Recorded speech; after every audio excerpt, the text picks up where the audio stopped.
네, 오늘 말씀은 요한계시록 19장 17절로 21절 말씀을 통해서 반복적인 그 전쟁의 목적이라는 제목을 가지고 살펴보도록 하겠습니다. 우리가 지금 공부하고 있는 부분이 하나님의 대적들을 심판하는 과정을 설명하는 부분을 지금 공부하고 있습니다. 그 중에서 저희가 현재 공부하고 있는 부분이 짐승과 거짓 선지자를 심판하시는 모습을 보여주시는 내용입니다. 자, 하나님의 대적.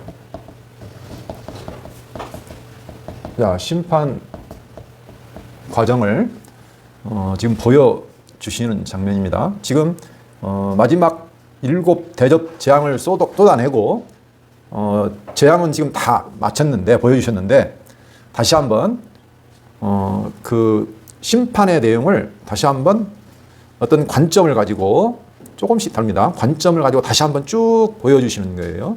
근데 어떻게 보면 제일 먼저는 자, 음녀. 요건 다 바벨론이죠. 바벨론. 음녀를 심판하시는 장면이 17장, 18장. 그 다음에 19장에 보면 어린 양 아내가 찬송하는 장면이 나옵니다. 그 다음에 등장하는 것이 여기다 백마탄자가 나오죠. 백마탄자를 통한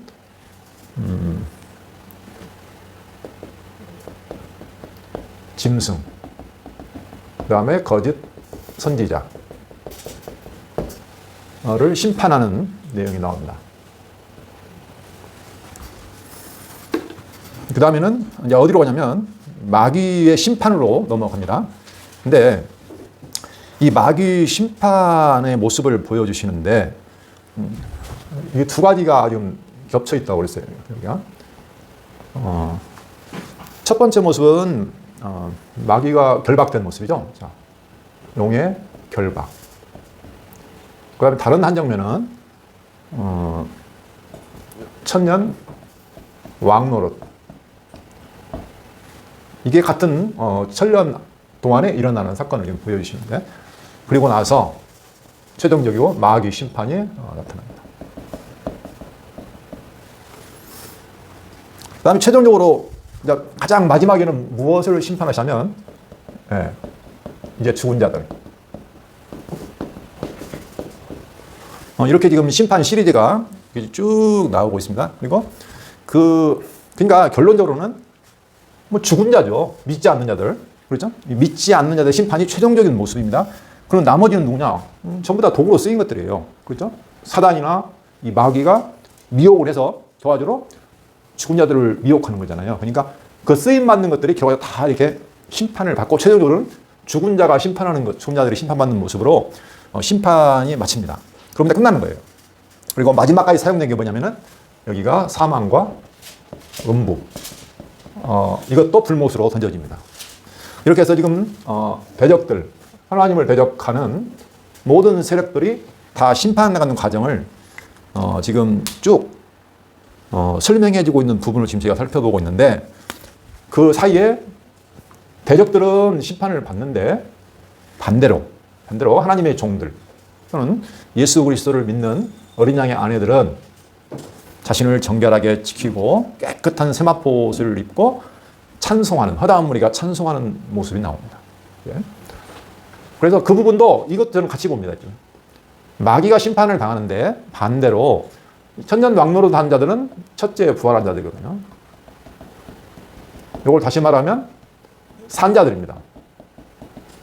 산자들하고 여기 보면 죽은 자들이 나와 있죠. 그렇죠? 산자들 그리고 죽은 자들. 이게 지금 대조가 되는 거예요. 용은 그렇게 큰 세력을 가지고 모든 사람을 미혹하던 용, 옛뱀, 마귀, 사단은 결국은 결박을 당해요. 천년 동안.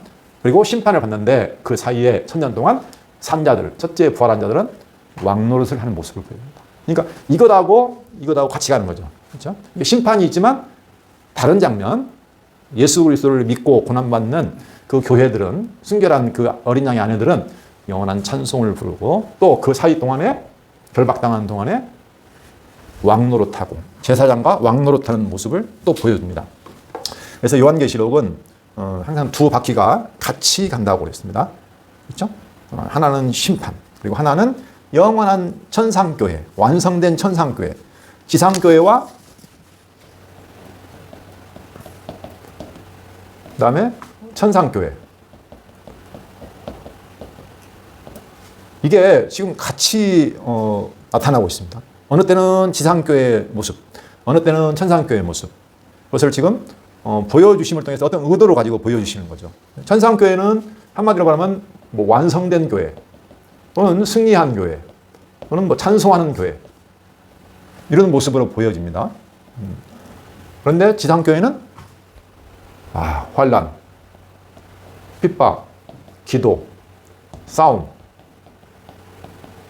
그렇죠. 네. 그 다음에 뭐 또 다른 말은 뭐 죽임당하고, 또는 뭐 피 흘림. 네. 완전히 대조라기보다는 하여간 상당히 어려운 모습으로. 이것은 우리 눈에 닥치는 현상이죠, 현상. 실제 내가 현실 속이기도. 현실에서 지금 볼 수 있는 모습이고요. 이것은 이거 이제 묵시 속에, 환상 속에서 보여주는 건데, 사실은 이게 실존입니다. 내가 현재 이 현상 안에 살고 있지만, 그렇죠? 몸으로는 현장에 살고 있습니다, 이 땅에서. 하지만 나의 영원한 실존이 어떤 것이냐라는 것을 보여주시는 거죠. 사실 뭐 우리 피부에 닿는 현실 교회가 우리가 눈으로 보고 경험하기 때문에 전부인 것처럼 보이지만, 그러나 우리의 눈을 들어서 하늘을 열어서 하늘에 존재하는 영원한 우리 교회의 실존, 나의 영원한 정체성, 내가 누구인가 하는 것을 보여주시는 거죠. 그래서 이 현상 안에서, 현실 속에서 쓰러지지 아니하고 싸워서 이길 수 있도록 예수님께서 지금 보여주신다는 거죠. 이게 큰 선물입니다, 사실 이게. 그래서 지금 저희가 지금 이렇게 쭉 심판 시리즈를 보여줬는데, 오늘은 이제 짐승과 거짓 선지자에게 초점이 맞춰진 겁니다. 초점. 지금 같은 전쟁이에요. 지난번에 말씀드렸지만 지금 계시록에 나타나는 그 최후의 전쟁 나오죠. 오늘 제목에 나오는 것이죠. 그 전쟁. 그 전쟁이 지금 반복적이라는 거예요. 반복적으로 지금 이렇게 나타나고 있습니다. 그 전쟁의 모습을, 반복적으로 지금 등장하는 그 전쟁의 목적이 오늘 무엇일까? 오늘 이것을 중심적으로 한번 살펴보려고 합니다.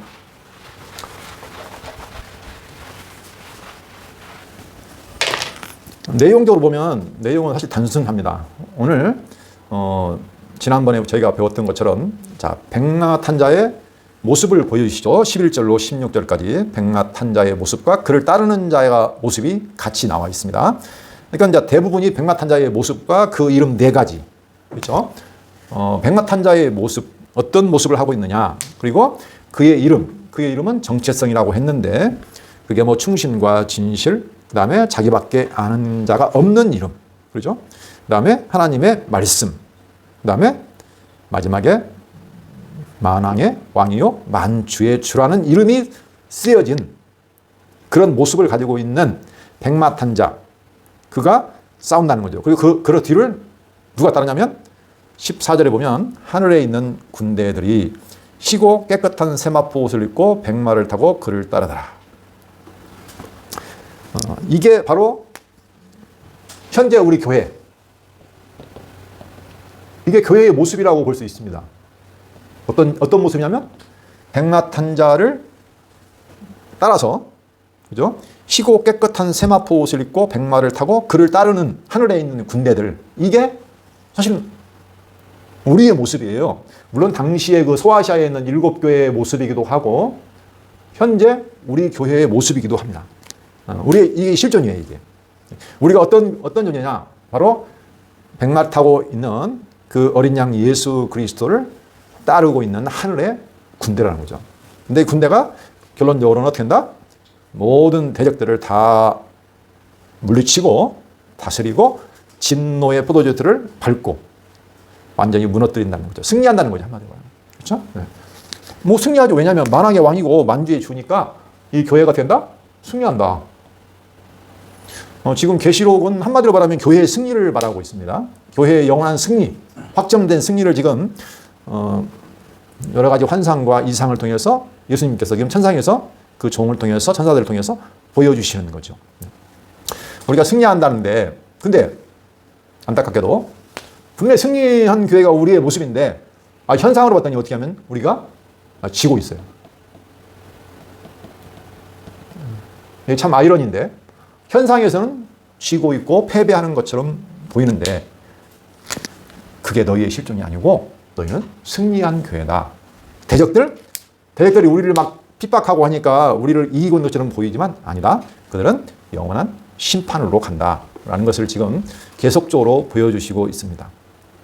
자, 17절, 저기 이제 16절까지는 지난 시간에 했고 17절로 21절을 보시면 여기는 이제 짐승 군대, 짐승을 따르는 그 군대가 패배하고 짐승과 거짓 선지자가 불못에 던져지는 심판을 당하는 모습입니다. 내용은 단순해요. 아주 단순한데 오늘 그 전쟁에 대해서, 그 반복적인 전쟁에 대해서 한번 살펴보려고 합니다. 한번 내용을 살펴보시면 첫 번째 두 부분으로 되어 있습니다. 여기가 17절에서 18절, 17, 18절이죠. 거기 보시면 또 내가 보니 한 천사가 태양 안에 서서 공중에 나는 모든 새를 향하여 큰 음성으로 외쳐 이르되 와서 하나님의 큰 잔치에 모여 왕들의 살과 장군들의 살과 장사들의 살과 말들과 그것을 탄 자들의 살과 자유인들이나 종들이나 작은 자나 큰 자나 모든 자의 살을 먹으라 하더라. 천사가 새들을 어떻게 합니까? 하나님의 큰 잔치에 초청하죠. 자, 새를 하나님의 큰 잔치에 초청합니다. 이게 한 장면이에요. 내가 보니까 한 천사가 공중에 날고 있는 모든 새를 향해서 잔치에 와서 너희들 먹을 것이 많다. 제가 와서 먹으라. 이런 내용이죠. 그리고 이제 19절부터 21절까지 보시면 한번 볼까요? 또 내가 보매 그 짐승과 땅의 임금들과 그들의 군대들이 모여 그 말탄 자와 그의 군대와 더불어 전쟁을 일으키다가 지금 이제 전쟁이 났습니다. 전쟁인데 상대방은 누구냐면 백마를 타고 있는 그 어린 양의 군대죠. 그 군대들하고 지금 전쟁이 이루어졌습니다. 자, 짐승. 그리고 짐승을 따라서 뒤에 보면 20절에 보니까 전쟁을 일으키다가 짐승이 잡히고 그 앞에서 표적을 행하던 거짓 선지자도 함께 잡혔으니 이는 짐승의 표를 받고 그의 우상에게 경배하던 자들을 표적으로 미혹하던 자라. 자, 짐승과 거짓 선지자가 결과적으로 이제 잡혔습니다. 그러니까 이 군대는 한마디로 말하면 짐승의 군대들이에요. 그렇죠? 거짓 선지자는 표적을 통해서 짐승에게 경배하도록 하는 역할을 하는 거거든요. 그렇죠? 그러니까 짐승이 어떤 주도적이고 그다음에 거짓 선지자는 사람들을 짐승에게로 경배하도록 만드는 거죠. 거짓말이나 표적을 통해서. 그리고 그걸 따르는 사람들이 있습니다. 누구냐면 땅에 있는 임금들 그리고 그들의 군대들. 그렇죠? 상당히 전체적으로 총동원된 군대입니다. 이게. 이 군대가 결과적으로 싸움을 벌였는데 뭐 싸움의 내용에 대해서는 자세히 안 나왔습니다. 그런데 결론은 짐승과 거짓 선지자가 잡혀서 어떻게 되냐면 불이 산채로 유황불 붙는 못에 던져지고 그 초청했던 새들이 와서 그 나머지는 말탄 자의 입으로부터 나오는 검에 죽음에 모든 새가 그들의 살로 배불리더라. 네, 끝났다는 거예요. 다 잡혀 먹었다는 거예요. 그럼 어떻게 될까요? 이 전쟁은 이제 끝났죠. 다 죽었잖아요. 그렇죠? 짐승과 거짓 선지자, 왕들 따르는 모든 물론 대소하고 모든 자들이 다 검에 죽어서 새가 다 먹었습니다. 전쟁이 끝났어요. 근데 그 전쟁이 끝난 것 같은데 어떻게 될까요? 다시 등장해요. 네. 지금 여기 전쟁이 지금 19장에 등장한 전쟁 있죠. 한번 볼까요? 여기 19장에 보면 여기가 19장이죠. 19장에 등장하는 전쟁. 전체적인 전쟁이잖아요. 그렇죠? 최종적인 전쟁의 모습입니다. 이게. 그런데 이 앞에 가보시면 17장 14절을 한번 볼까요? 17장 14절. 17장 보시면 14절 그들이 어린 양과 더불어 싸우려니와 여기도 전쟁이 나오죠. 그들이 어린 양과 더불어 싸우려니와 어린 양은 만주의 주시오 만왕의 왕이심으로 그들을 이기실 터이요 또 그와 함께 있는 자들 곧 부르심을 받고 택하심을 받은 진실한 자들도 이기리로다. 지금 이 17장에 등장하는 전쟁하고 설명하는 내용하고 똑같다는 거 알 수 있죠. 그렇죠? 네. 어린 양, 만왕의 왕, 만주의 주 그와 함께 있는 자들 이긴다. 그렇죠? 17장, 18장은 지금 뭐가 나오냐면 여기 17장, 18장에는 바로 음녀, 바벨론의 심판에 대해서 나온 겁니다. 자, 그러니까 이 음녀와 바벨론도 큰 세력이잖아요. 그렇죠? 예전에 바벨론 하면 택한 백성을 대적했던 강대한 나라예요, 이게. 그렇죠? 그러니까 지금 여기서도 지금 전쟁이 난다는 것을 지금 표현했어요. 그렇죠? 같은 거예요, 같은 거. 근데 여기는 한마디로 간단하게 표현했지만 뭐 음녀가 심판당하고 바벨론이 뭐 하루아침에 완전히 몰락한다. 이런 게 17, 18장의 내용이었는데 여기는 다르게 표현했잖아요. 같은 전쟁인데 표현이 달라요. 17, 18장에서 표현한 내용은 음녀가 어떻게 사람들을 호리고 어떻게 사람들을 고족하는가, 바벨론이 얼마나 견고한가, 하루아침에 무너지는가 이런 데 초점을 뒀지만 여기는 또 다르잖아요, 초점이. 근데 같은 내용이에요, 보시면. 자, 그 다음에 또 앞으로 가보시면 16장 12절로 16절로 한번 볼까요? 16장. 자, 진노의 7 대접을 지금 하나씩 쏟으시는데 12절에 보면 자, 6번째 천사가 이제 대접을 쏟습니다. 또 6째 천사가 그 대접을 큰 강 유브라데에 쏟음에 강물이 말라서 동방에서 오는 왕들의 길이 예비되었더라. 또 내가 보매 개구리 같은 새 더러운 영이 용의 입과 짐승의 입과 거짓 선자 입에서 나오니 그들은 귀신의 영이라 이적을 행하여 온 천하 왕들에게 가서 하나님 곧 전능하신 이 큰 나라에 있을 전쟁을 위하여 그들을 모으더라. 뭔가 비슷하죠. 그렇죠? 아까 백마탄자도 보니까 왕들도 나오고 뭐 다른 자들도 나왔잖아요. 예. 그때는 짐승과 거짓 선지자가 나왔죠. 용은 안 나왔어요, 그때는. 그렇죠? 근데 여기는 이제 용, 뭐 짐승, 거짓 선지자 더러운 입에서 그들이 이제 꿰는 거죠. 그리고 세상 모든 사람들을 모아가지고 어떻게 합니까? 유브라데 강에 물을 말라버리니까 그쪽으로 이제 사람들이 지나갈 수 있잖아요. 합쳐서 지금 오는 거예요. 전부 다 지금 침범을 해가지고 오는 거예요. 그래서 큰 나라의 전쟁을 위해 사람들을 모아요. 이 전쟁도 이 전쟁이 똑같아요. 이 전쟁. 그 다음에 16절 새 영이 히브리어로 아마겟돈이라 하는 것으로 왕들을 모으더라. 예. 지금 16장에 나오는 바로 6번째 대접장이 쏟아질 때 나타나는 그 모습, 이 유브라데 강물이 말았을 때 그들이 이렇게 침범해 오는 모습, 그리고 아마겟돈이라는 곳으로 그들이 그 큰 나라의 전쟁을 위해서 모으는 거죠. 데리고 있어. 우리가 보통 이제 아마겟돈 전쟁이라고 하는 것, 이 16장에 나오는 것도 역시 똑같은 전쟁이에요. 다 모아가지고 채용주로 하는 거예요. 네. 그러니까 지금 잘 보시면 여기 등장하는 이 전쟁이나 16장에 17, 18장에 등장하는 전쟁이나 19장에 등장하는 전쟁이나 똑같다는 거예요. 그러면 여기만 그런 게 아니에요. 뒤에도 보시면 똑같아요. 자, 20장 7절로 10절. 이제 사단이 최종적으로 이제 마귀가 심판받는 장면 안에 있는 건데 7절 한번 볼까요? 20장 7절. 천년이 참에 사탄이 그 옥에서 놓여 나와서 땅의 사방 백성 곡과 마곡을 미혹하고 모아 싸움을 붙이리니 그 수가 바다의 모래 같으리라. 그들이 지면에 널리 뻗어 성도들의 신과 사랑하시는 성을 두루매 하늘에서 불이 내려와 그들을 태워버리고 또 그들을 미혹하는 마귀가 불과 유황못에 던져지니 거기는 그 짐승과 거짓 선자도 있어 세세토록 밤낮 괴로움을 받으리라. 여기 보면 우리가 어떻게 곡과 마곡의 전쟁이라고 하죠. 여기 20장. 여기 20장에도 보면 최종 곡과 마곡의 전쟁이 나타납니다. 여기는 지금 초점이 용에게 맞춰져 있어요. 마귀에게, 마귀의 심판에. 그러니까 같은 전쟁인데 초점이 조금씩 다르다는 거예요. 관점이 달라요. 그래서 지금 같은 전쟁이에요. 반목적이죠. 지금 반목적으로 지금 전쟁이 나와요. 그래서 그 전쟁을 설명할 때 뭐라고 하냐면 그 앞에 정관사가 붙어요. 그 전쟁. 정관사가 붙는다는 것은 이미 앞에서 말했던 것, 한번 나왔던 걸 때 정관사를 쓰거든요. 그 전쟁. 그래서 그 전쟁이 지금 반복적으로 등장을 해요. 근데 뭐가 다르냐면 그 초점, 관점이 조금씩 다르다는 거예요.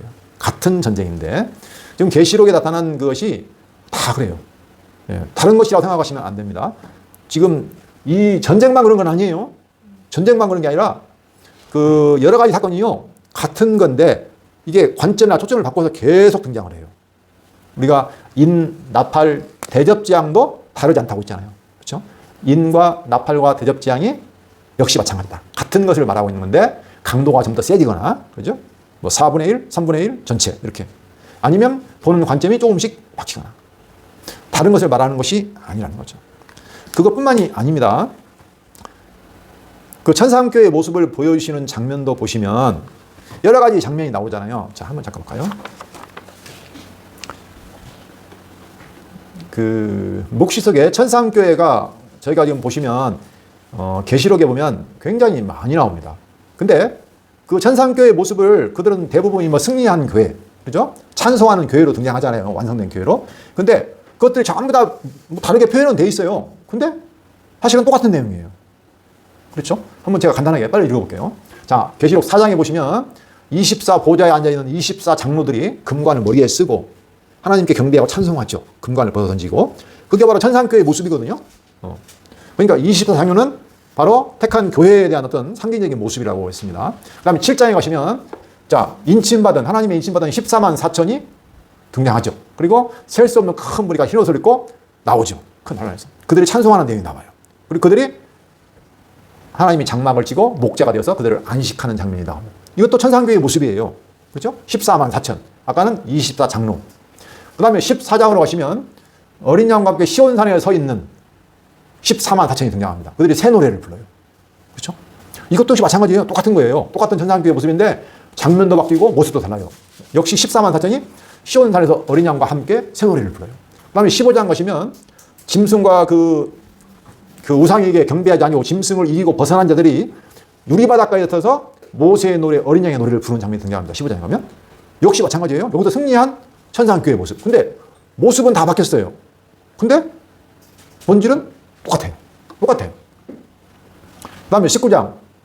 우리가 좀 예전에 이제 얼마 전에 공부했죠. 어린 양의 호인잔치 할렐루야 하면서 그 호인잔치 참석한 그 어린 양의 신부들이, 아내들이 찬양하는 모습, 허다한 무리가 찬양하는 모습. 그렇죠? 여기는 그 어린 양의 그 아내가 준비했다는 거기에 초점이 맞춰 있죠. 초점은 다른데 다 똑같은 장면이에요. 다른 장면 아니라는 거예요. 그리고 20장 가면 뭐가 등장합니까? 첫째 보라제 천년 막노로다는 모습. 이것도 어떻게 보면 천상교회의 모습이죠. 물론 여기는 지상교회의 모습을 표현하고 있지만, 그 다음에 21장은 이제 아주 거룩하게 단장한 어린 양의 아내를 보여주죠. 그래서 거룩한 새 예루살렘에 아주 그냥 휘황찬란한 보석으로 치장한 모습을 보여줍니다.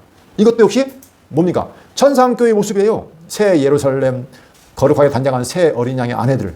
그렇죠? 보석으로 단장했잖아요. 그 다음에 22장 가면 1절로 5절 보면 생명나무가 심어져 있고 달마다 열매를 맺고, 그리고 그 하나님의 종들이 하나님과 어린 양 앞에서 세세토록 왕노릇하는 장면이 나타납니다. 그러면 지금까지 설명한 모든 장면들이 다른 내용이냐? 아니에요. 똑같아요. 다 천상교회. 근데 모습은 다 다르게 표현되어 있어요. 근데 내용은 동일해요, 완전히. 제가 이번에 성경을 읽다 보니까 그렇구나. 다 동일한 모습인데 표현이 달라졌구나. 이렇게 다양하게 세보니까 하나, 둘, 셋, 넷, 다섯, 여섯, 일곱, 여덟, 아홉, 10개나 넘는 다른 장면으로 지금 계속 표현해줘요. 아니 하기가 성경도 그렇잖아요. 하나님께서 구약에서 보면 우리 하나님의 자녀라고도 표현하기도 하고, 신부라고도 표현하고도, 우리를 아들이라고도 표현하기도 하고, 또는 나라라고도 하고, 그렇죠? 다양하게, 어떨 때는 포도나무라고 표현하기도 하고, 여러 가지 표현을 통해서 택한 백성을 표현하는 모습이 등장한단 말이에요. 똑같다는 거예요. 그러니까 이 전쟁도 마찬가지라는 겁니다. 전쟁도. 자, 이렇게 전쟁이 반복적으로 지금 표현된다는 걸 나타나고 있습니다. 근데 왜 그 전쟁이라고 했을까? 그 전쟁은 지금 이 계시록의 대부분의 내용들은요, 구약에 뿌리를 두고 있다고 했습니다. 구약에. 그렇죠? 우리가 그걸 대표적으로 알 수 있는 것이 그 심판 시리즈도 마찬가지입니다. 대부분 구약에 보시면 하나님의 대적으로 등장하는 것이 애굽이에요. 첫 번째. 그렇죠? 애굽. 그 다음에 뭐가 등장합니까? 바벨론. 그 다음에 마지막에 보면은 에스겔에서 보면은 곡과 마곡. 이게 지금 대적으로 등장한 거거든요. 이게 지금 구약에 등장하는 겁니다. 애굽은 이스라엘 백성을 400년간 종살이 했고요. 바벨론은 70년간 포로로 잡아갔고요. 곡과 마곡은 평안히 거하고 있는 이스라엘 다시 침범한 마지막으로. 그렇죠?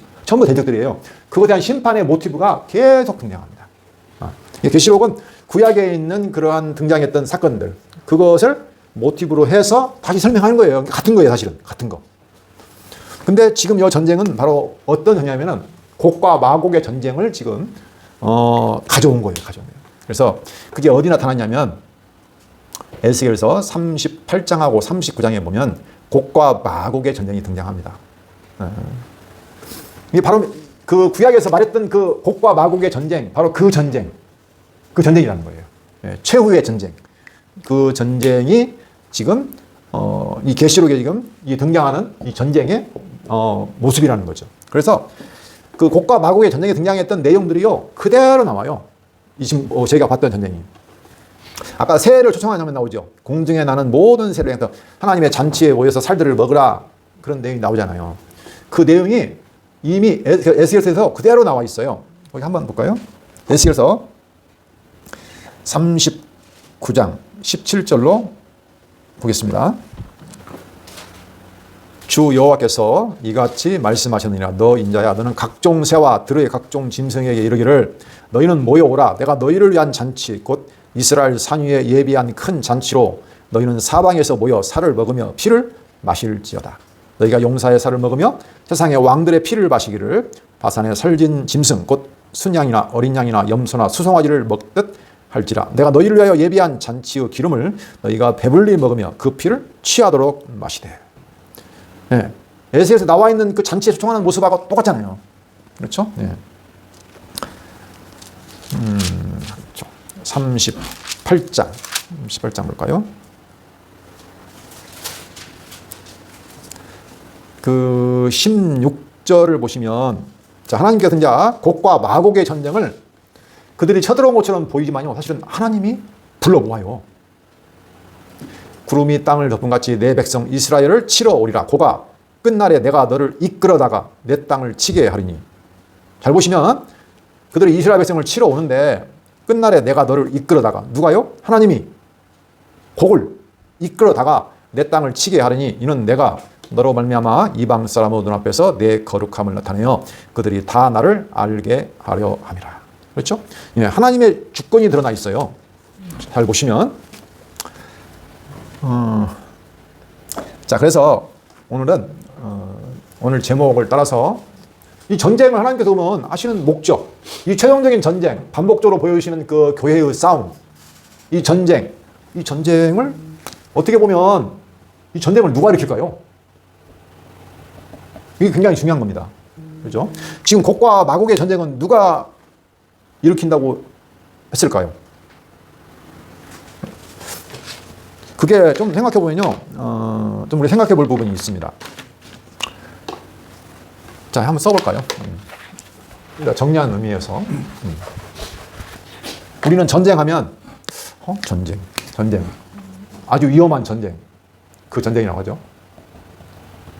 여기서는 곡과 마곡의 전쟁인데, 자, 첫 번째 생각해볼 부분이 누구냐면,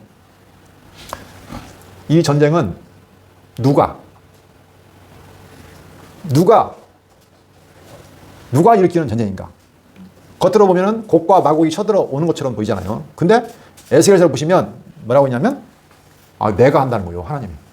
하나님이 예비하신 거라는 거예요.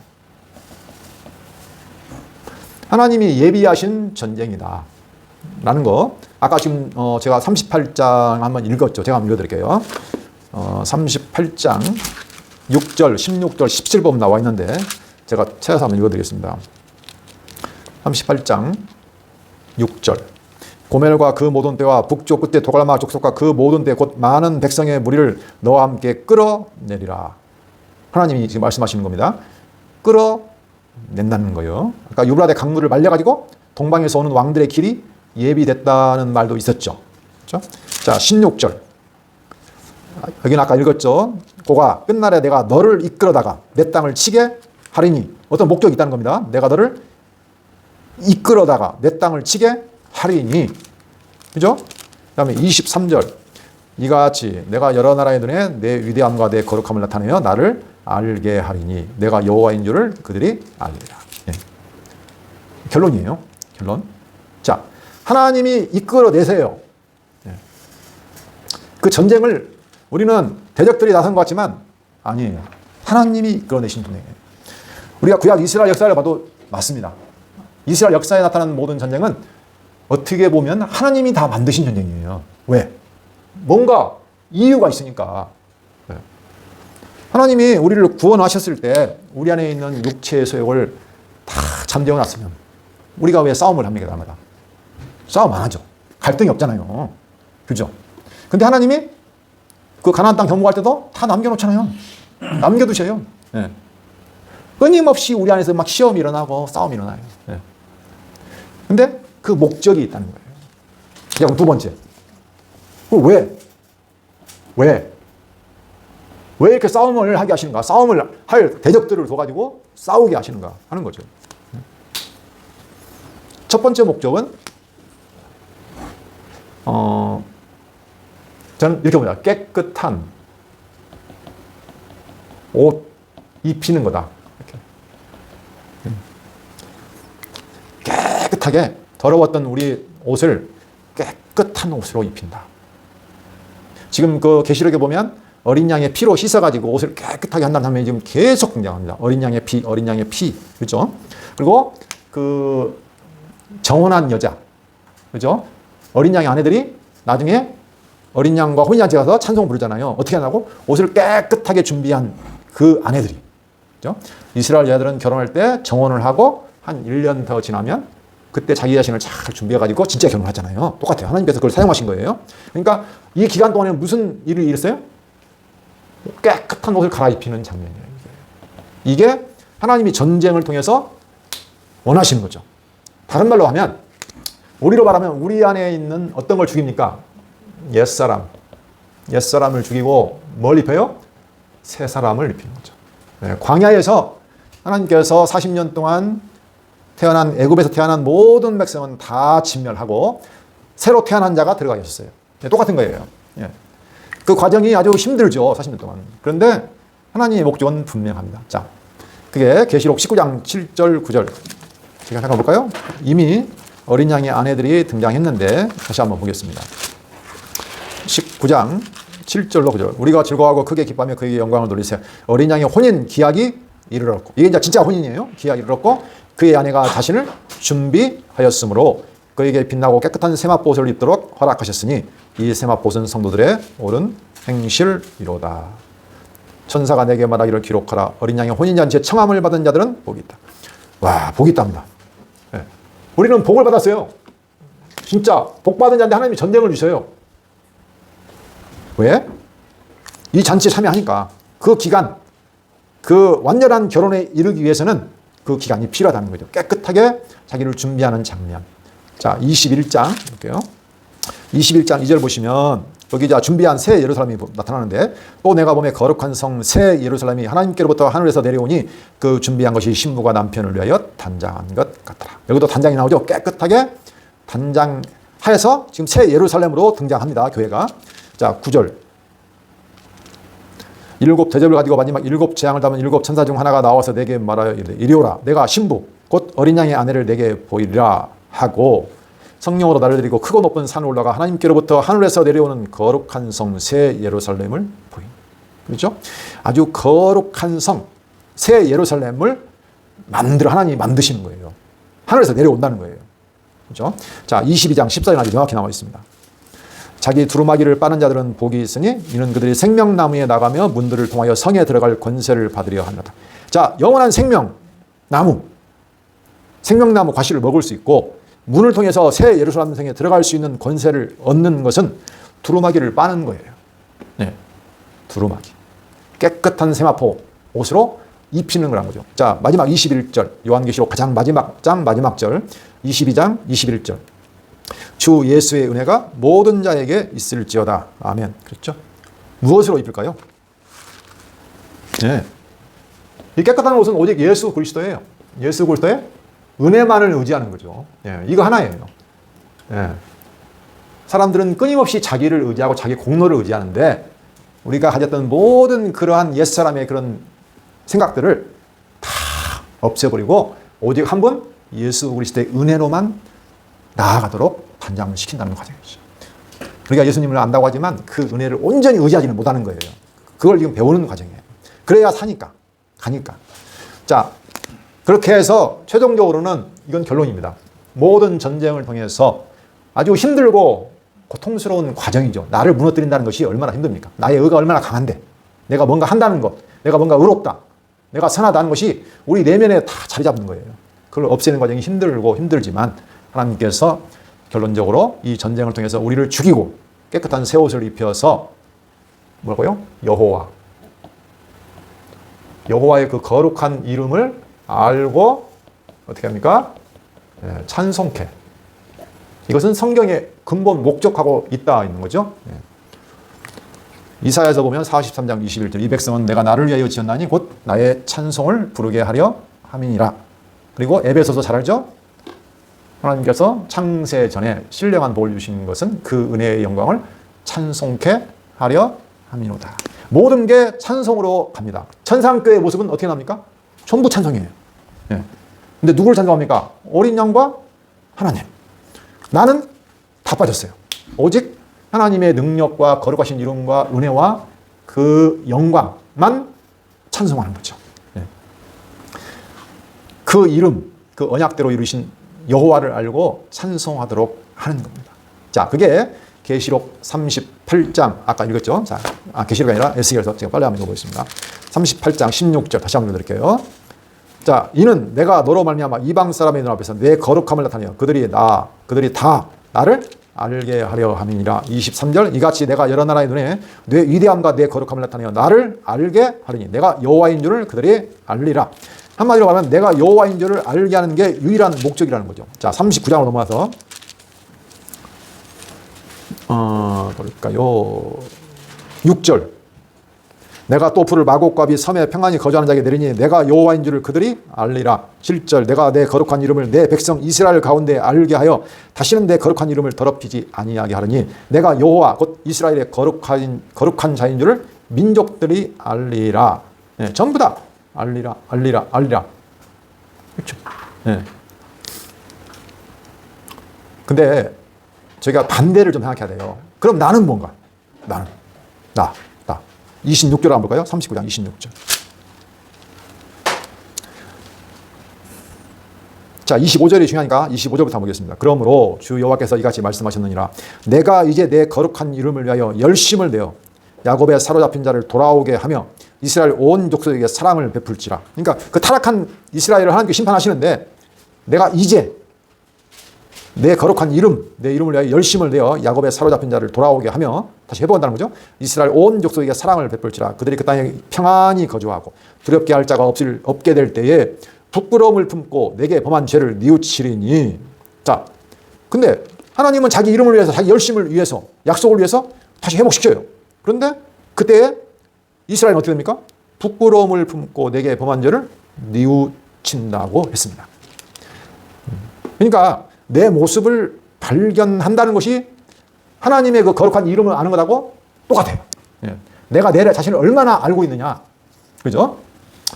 그게 안 되면 내가 그래도 뭔가 소망이 있다, 내가 가만히 있다 생각하면 어떻게 됩니까? 찬송이 제대로 안 나오죠. 당연히 안 나옵니다.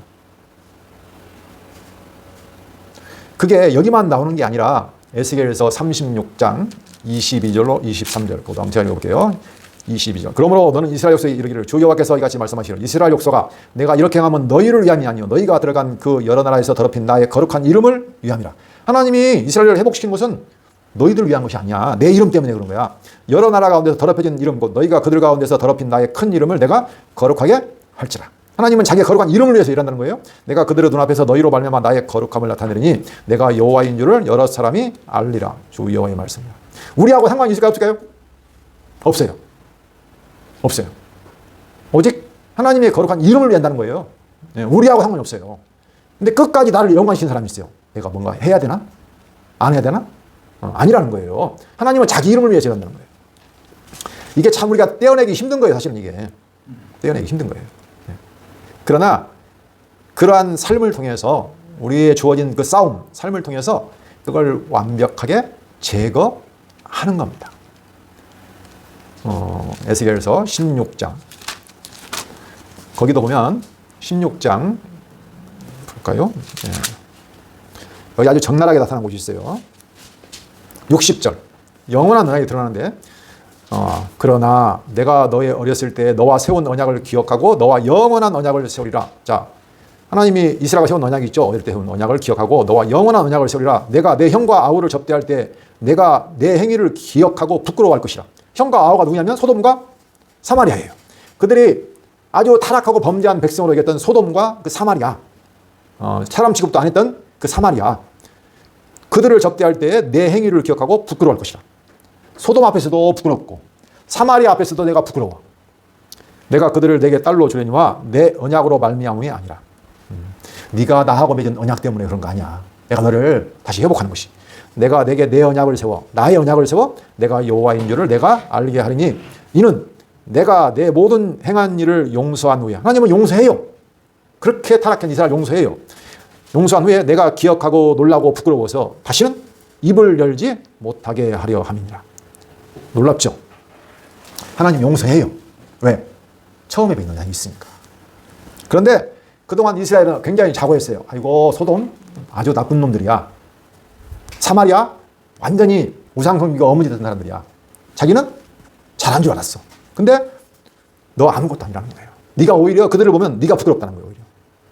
그래서 하나님이 그렇게 때려가지고 깨닫게 한 다음에 다시 회복했을 때 어떻게 해요? 자기가 행한 모든 일을 기억하고 놀라고 부끄러워서 다시는 입을 열지 못하게, 내가 뭔가 있다고 말하지 못하게. 그렇게 해서 하나님이 지금 무엇을? 이 모든 싸움과 이 전쟁을 준비한다는 거예요. 그게 여기만 드러난 게 아닙니다. 에스라서 보면 그렇죠. 그들이 잘못해가지고 포로 잡혀가서 하나님이 다시 에스라나 느헤미야를 통해서 다시 회복시켰잖아요. 근데 와가지고 또 어떻게 해요? 이방 여인과 통혼하는 거예요. 그렇죠? 그렇게 70년 동안 포로자가 고생했는데도 불구하고 다시 하나님께서 잠깐 이렇게 회복시켜줬는데 또 어떻게 해요? 또 이방 여인과 결혼해요. 근데 오히려 고관들이 더 하는 거예요. 그러니까 에스라가 그 말을 듣고는 하나님 앞에 엎드려가지고 하나님 제가 할 말이 없습니다. 네, 이렇게 하는 거예요. 자, 결론적으로 이 싸움을 누가 일으킨다? 하나님이. 우리는 전쟁하면 외부와 싸운다 생각하지만 아닙니다. 우리가 누구하고 지금 싸우고 있습니까? 없어요. 누구하고 싸워요? 나하고 싸워. 나와. 내 안에 있는 나의 육체에서요. 내가 살아있는 나. 그것과 내 안에 끊임없는 전쟁이 날마다 끊임없이 일어나고 있어요. 그게 고통스럽지만 그 과정을 통해서 하나님께서 우리를 깨끗한 옷을 입히시고 우리의 남아있는 옛사람을 다 죽이시고 어떻게 해요? 나를 완벽하게 낮추셔서 여호와의 이름만을 알고 찬송하도록 만들어 가신다. 그게 누가 하신다? 하나님이. 좋은 거죠. 이게 복받은 증거예요. 복 있는 자. 네. 물론 그 당시에 그 소아시아 7교회는 외적인 그런 대역도 있었죠. 근데 신기하게도요, 소아시아 7교회에 보내는 그 앞에 나와 있는 2장부터 3장까지 그 편지 있잖아요. 편지에 보시면 외적인 대적보다는 오히려 뭐가 많아요? 내부의 싸움이에요. 전부 다. 제가 다시 다 읽어봤어요. 전부 다 99%가 뭐냐면 내 안에 있는 거짓 교훈들. 그렇죠? 첫 사랑을 잊어버린 모습, 열심을 잊어버린 모습, 잠자고 있는 모습, 죽어버린, 말은 살았다고 하는데 죽어있는 모습. 네, 전부 다 그거예요. 네. 영적인 싸움이라는 것을 우리가 잊으면 안 되겠습니다. 자, 기도하고 오늘 마치도록 하겠습니다. 살아계신 하나님 아버지 감사합니다. 영원한 복을 주시고 하나님의 어린 양의 신부로서 하나님의 아들로서 신령한 복을 받은 저희들 이 땅에 살아가면서는 무수한 혼란과 고난과 어려움을 겪습니다. 또한 끊임없는 전쟁을 치릅니다. 그 전쟁이 외적인 것이 아니라 바로 내 안에서 일어나는 전쟁임을 또 하나님이 주시는 것임을 기억하게 하시옵소서. 그 전쟁을 통해서 나를 만들어 가시고 영원한 하나님을 찬양하게 하시는 하나님의 그 놀라운 섭리를 잊지 않고 살아갈 수 있도록 저희들을 인도하여 주시옵소서. 예수 그리스도 이름으로 기도합니다. 아멘.